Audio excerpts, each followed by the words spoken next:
King Ramesses II is the greatest king of all kings of ancient Egypt. He is the one who had accomplished what no other king did military and constructional wise.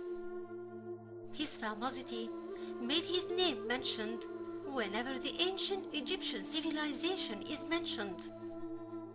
His mummy was received in France with 21 cannon shots, like a living king, and his name was given to the most important squares and streets of Egypt. He is one of few kings who ruled long periods of time, for he ruled 67 years. He had a big number of children, almost 52 sons and 32 daughters. His wife was a very famous Queen Nefertari, and his statue in the Ramesseum Temple was the biggest sculptured statue in the world. It weighs 1,000 tons. He is owner of the biggest cut-out temple in the world, the Temple of Abu Simbel. Like his father, King Seti I, and being loyal to him, he had learned a lot of his characteristics and followed his method in dealing with both internal and external cases, and realized his responsibility in establishing peace and stability in the country, and in the same time reassure his control over the edges of the empire. He resumed the constructions of his father, both in Karnak and Abydos temples, and continued mining and investing in the quarries and mines of Egypt. After achieving what he wanted in that field, he headed towards the east, to the kingdom of Khita, which was always provoking the rulers of the provinces that follow Egypt against it. In the 5th year of his reign, he led his famous battle against the Hittites in Kadesh. The battle, which events were recorded on the walls of his temples of Luxor, Karnak, Ramesseum, and Abu Simbel.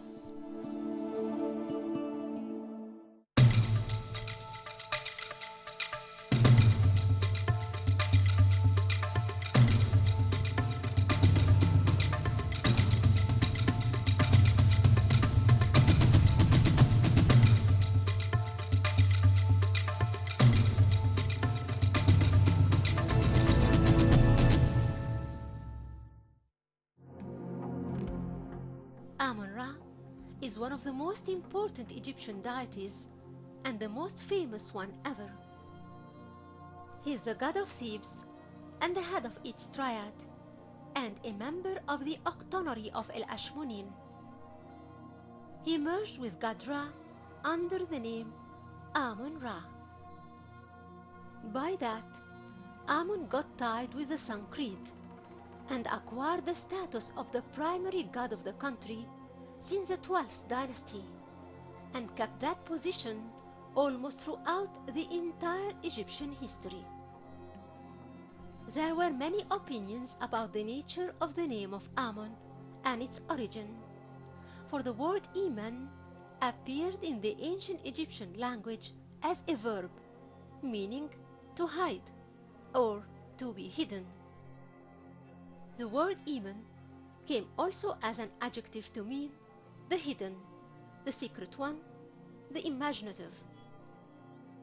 The word also came in the Old Kingdom to mean the one on the right and the western.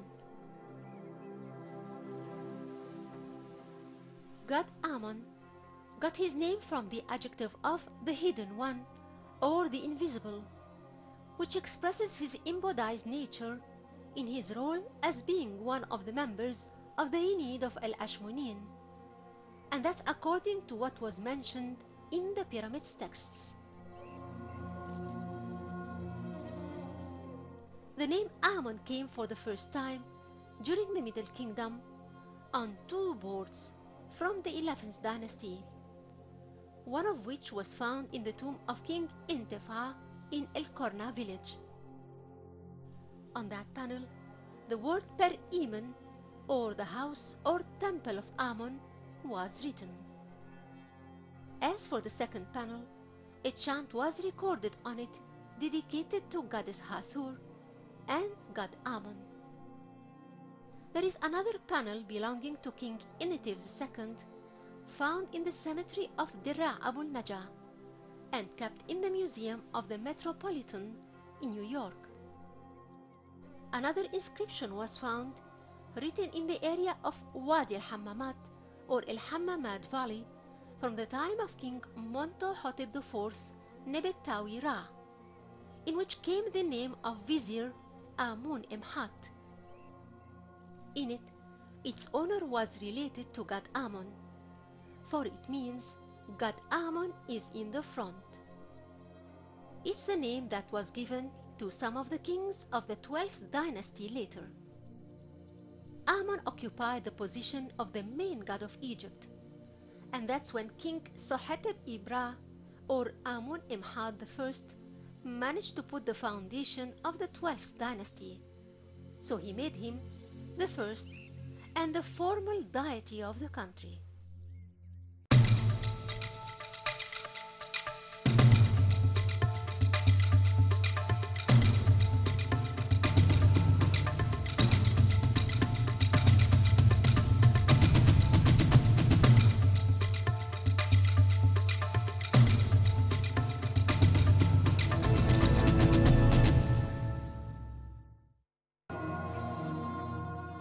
God Amun never had a distinguishing appearance before he was merged with God Ra or Min, for he had taken all the characteristics and universal mastership of the sun god and the human form by being connected with God Ra, while getting his fertile form by being connected to God Min.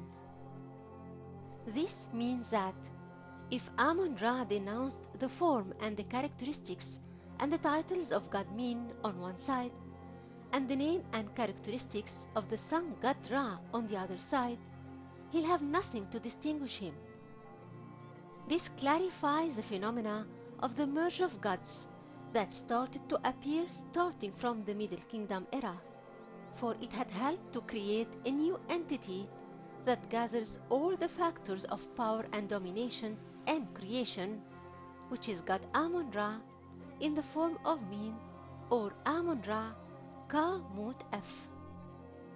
On the other side, it's noticeable that the name Amun-Ra combines between two opposites, which are the invisibility of Amun and the appearance of Ra in one entity. It seems that this has a direct relation with the role of God Min, who moves the universe from the state of death, which is connected with darkness and secrecy expressed in Amun, to the state of birth, which is connected with light and elevation with the sun god Ra. The title of Ka-Mut-F means the bull of his mother, and has appeared for the first time on the chapel of King Sesostris I in Karnak. It expresses the role of God Amun-Ra as being a god of fertility. The Triad of Thebes was composed since the 18th dynasty, and it includes Amun-Ra and goddess Mut as a wife and god Khonsu as a son. It's noticeable that the members of this triad were chosen carefully, for the wife Mut's choice was meant precisely for Mut here isn't just a wife of Amun, but in fact, as she plays the role of the wife, her name signifies motherhood. Thus, she accomplishes the significance of the bull of his mother by being the female and the mother, while Amun plays the role of the male and the father. Goddess Mut here plays the same role that's usually played by Goddess Isis as a mother and wife of God Min. It's concluded that God Amun-Ra had combined between two great divinities through the cosmic role related to him, which are the divinity of the sun and the royal domination, which he acquired by being merged with God Ra, and the divinity of fertility and the cosmic domination, which he got from God Min, and all that had qualified him to be the Lord of the universe.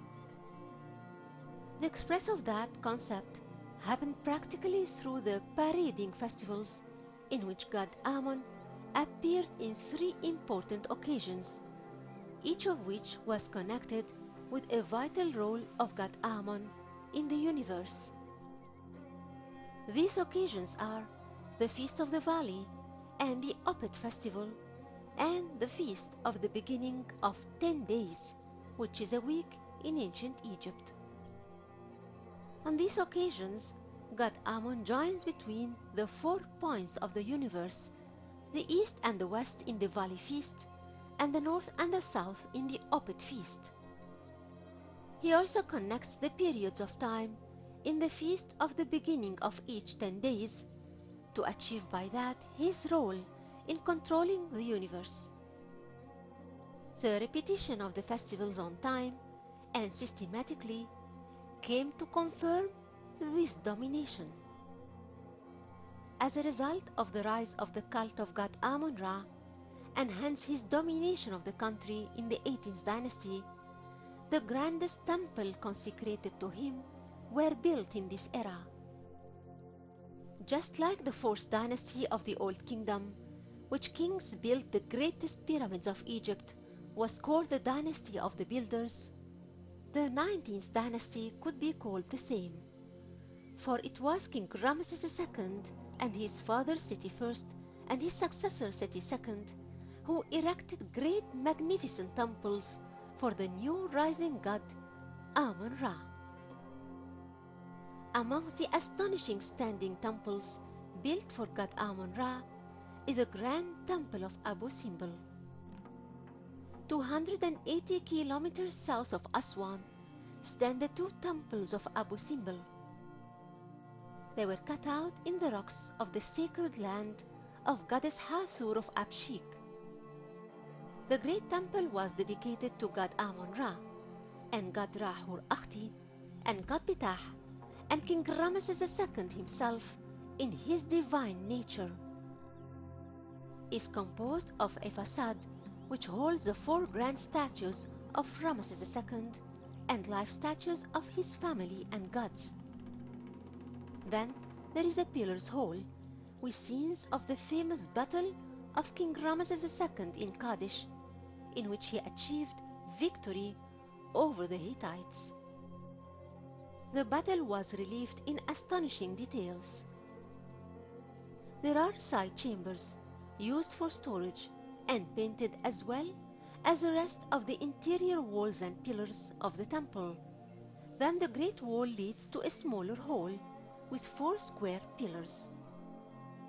On the pillars and the walls, the king is seen in a relationship with gods, especially god Ammon-Ra, as he burns incense to purify the sacred boat carried above the shoulders of the priests.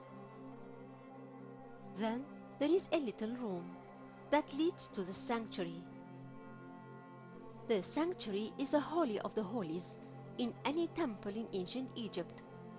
It's where the god rests in the deepest and darkest and most isolated part of his house. It's here where the ancient Egyptian engineer expressed and exhibited his geniusity 3,500 years ago, when he cut out the temple above the hill in a special angle that allows the rising sun on the other bank of the Nile to shine and penetrates exactly through the door of the temple at dawn. But that's not just it. The rays shines on the faces of the 4 seated gods inside the sanctuary facing the door, one by one. The rays travel on the faces from east to west, focusing right on the face of Ramesses II, equating himself to the rest of the 3 other gods. The miracle happens twice a year, on the 20th of February and 20th of October. But after the 20th century miracle of dismantling the temples and moving them upwards because of the rise of Lake Nasser's water, the days were shifted to the 22nd of both of February and October. On the 22nd of October of 2018, Egypt celebrates 50 years on the occasion of re-erecting the temples of Abu Simbel in their new places. The ancient Egyptians accomplished their miraculous constructions for one purpose: to immortalize the name of their pharaohs with the name of their mighty god, Amun-Ra. And we can only say that they have succeeded beyond their expectations, for the name Amun was derived across ages to the word Amen that's told by god worshippers daily all over the world. And the name Amun itself is mentioned by all the visitors of their temples and the world who is fascinated by the ancient Egyptians and Egypt, the cradle of civilization.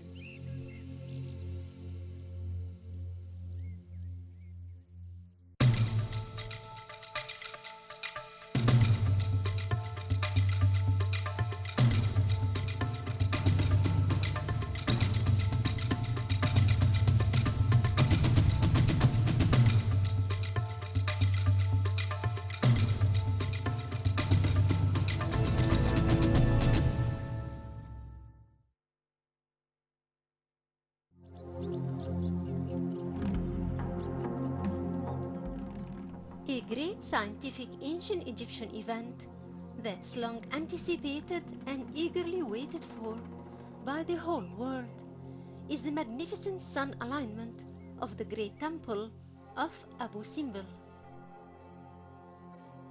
The event happens twice each year and starts at dawn when the sun is born on the east bank of the Nile, focusing its rays on the temple's door. The audience all must refrain from breathing as they watch the geometrical miracle happening second by second in front of them. The rays of the sun penetrates exactly through the door and reaches the core of the temple, directly falling perpendicularly on the sanctuary, which is a private room of the god in his house.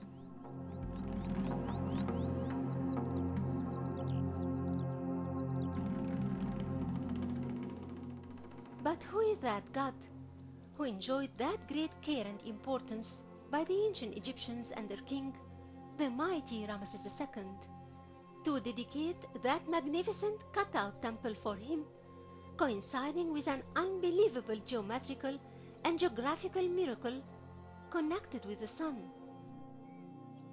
He is the god of the sun, god Amun-Ra, to whom the sun becomes modest and bows for each day and shines on his face twice a year from millions of light years of distance far away. But actually, who is that god? What's his history, his secrets, and how come he won that unmatched high position above all other gods and became the core of the ancient Egyptian religion?